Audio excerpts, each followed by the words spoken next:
How can you combine piano and your school education as a child and as a teenager? Yeah, how can you succeed with both? I get this question quite often, both on Instagram, from teenagers themselves, but especially also from parents. And it's something that I can see, that I can relate to, because also my parents were, of course, naturally worried that I perform good at school. And you can succeed with both.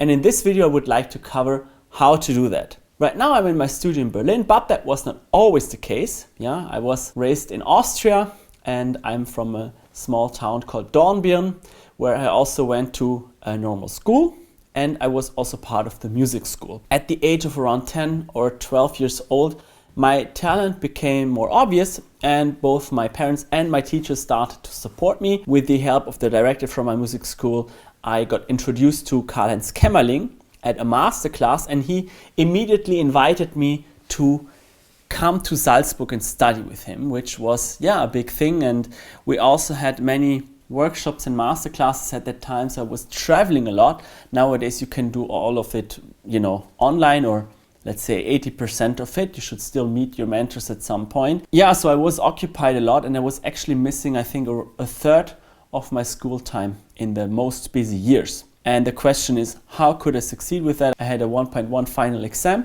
and the first thing I would like to cover is that piano itself is actually very stimulating for the brain. It's good for your coordination, and also for your school activities. It helps to learn how to practice the piano well, because you're forced to learn discipline, and it's something that helps you also with your school work. So what you learn about practicing strategies, learning strategies at the piano, can also be implemented in your school work.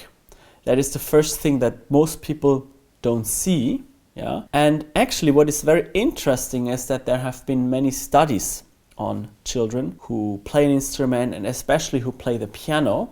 And what has been found is that children who play the piano are better in many things. They're especially better in language skills, because they start listening better, but they're also better at memorizing things, and they're also better in cognitive things. The last advantage is that children who learn the piano have better attention spans, and this is especially crucial in today's world, where there's so much going on in the internet, social media, TikTok, YouTube, etc., that children are way too distracted and cannot really focus on one task at hand. And with piano playing, that can be solved as well, which, especially as a parent, should also be interesting, that your children, sports is definitely something that is helpful, but especially piano playing. So the coordination is very good, but also the memory, the attention span, and the language skills might improve just by playing the piano, not even learning the school things, right? That is the important thing. But of course, you have to have a good plan. If you're watching this video now and you want to succeed with both, you need a good plan for both of it. Just practicing won't work. So you need a mentor who actually helps you to strategize your practice and also strategize your time, so that you can really know what to do at what time. That is very important, that you have a plan. So I would say there are three things you have to do. You have to do practice, you have to do schoolwork, and you need free time as well. So you have 30 minutes, 30 minutes, 30 minutes, something like that in the division of that. But you can also, split it in a different way if you talk it through with your teacher. And probably your school will actually become better, because you're actually training this. You're also working on the piano skills. For sure, it's not a disadvantage, that is for sure. But it can even be an advantage for your school to do both. It was the same in my case. I was starting to intensely work on my piano skills when I was 8 years old. I also realized from then on that the school things went much easier for me. I could get the same grades with much less effort.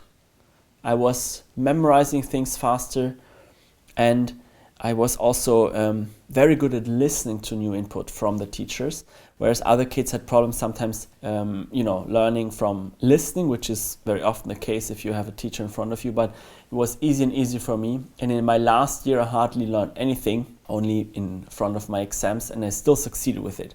So If you're also a teenager and you want to know how this works, or if you're a parent and you want to know how that might work for your child, you can just apply for a first free piano lesson, where we not just discuss the piano, but we also strategically plan the schedule for you or for your child, what to do with your practice time, with your learning time. And then we can see maybe how you can succeed with both. All you have to do is you have to apply at aaronpilson.com/academy. I'm looking forward to speaking with you in this first strategy lesson. Don't hesitate, there's nothing to lose. You can only gain the knowledge on how to divide the time. So take care, and don't forget to like and subscribe. Thank you for watching. See you again in the next video.